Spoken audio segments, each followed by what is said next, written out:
Hi, I'm James Warren from OA Systems. In this video, we're going to have a look at some of the changes that are coming up in the October 2019 update for Dynamics 365 Customer Engagement. This is not a comprehensive list. This is just some of the things that I've found interesting as I've been looking at the changes that are coming. So a lot of the things that make a difference are little tweaks or requests that clients have been making for some time about how to change the system to be a bit more usable. So one of the first things we're going to do is we're going to go and have a look at an accounts form. And we're just going to jump into this one here.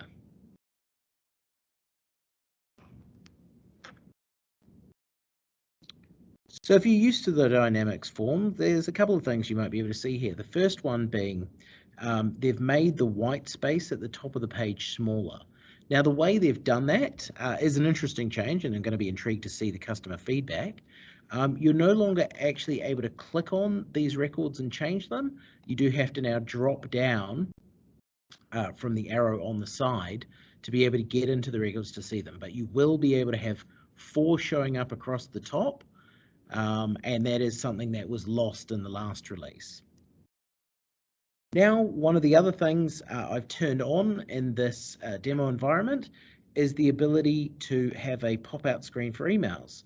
So if you're used to the system, you would have known that clicking on that button historically would have taken you to another page, and it would have essentially closed the account page that you're on, and you'd have to hit the back button or go back to be able to see that account record.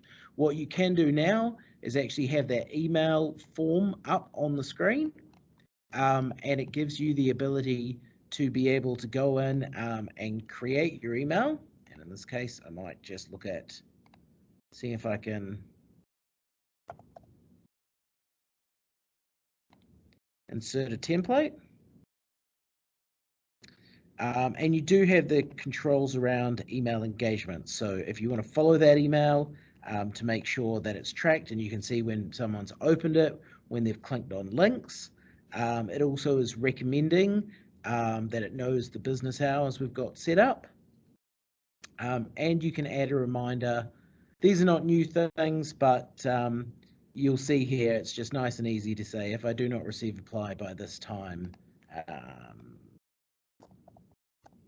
follow up this. So as you can see here, I've jumped into a case for the Graphic Design Institute. And if you're used to the layout of the timeline, you'll see that it has changed a little. Some of the interesting things that have changed is now if you have an email that shows up in this wall, you can actually see the email without having to click on it and go in, which is something people were very interested in having change. You also have these icons showing up here. Nice, quick, easy ways to reassign, complete the activity, add it to a queue, go into the record. And if we click on that, you'll see you can go and see the full details of that record.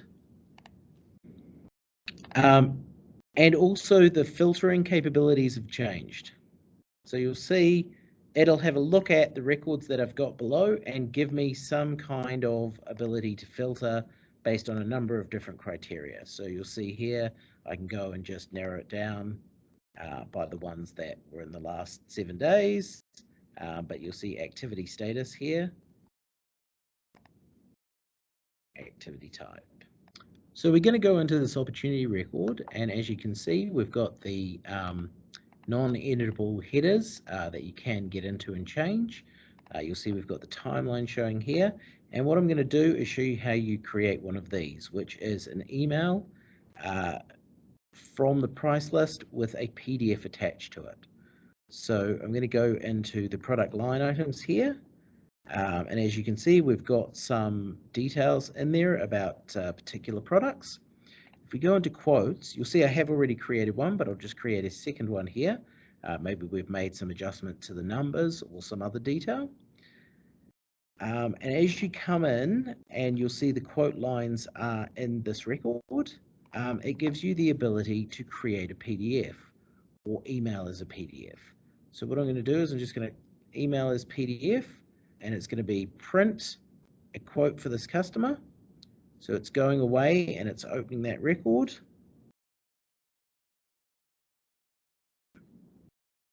And you'll see in here it gives us the ability to add a here is your quote.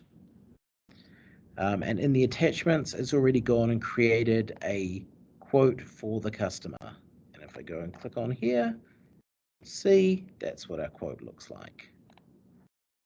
So I'll close that, and what I'm going to do is just say with the email engagement, once again, do you want to follow that and see whether they've opened the quote PDF and clicked on the link, which gives you that visibility you're really looking for when you're a sales rep.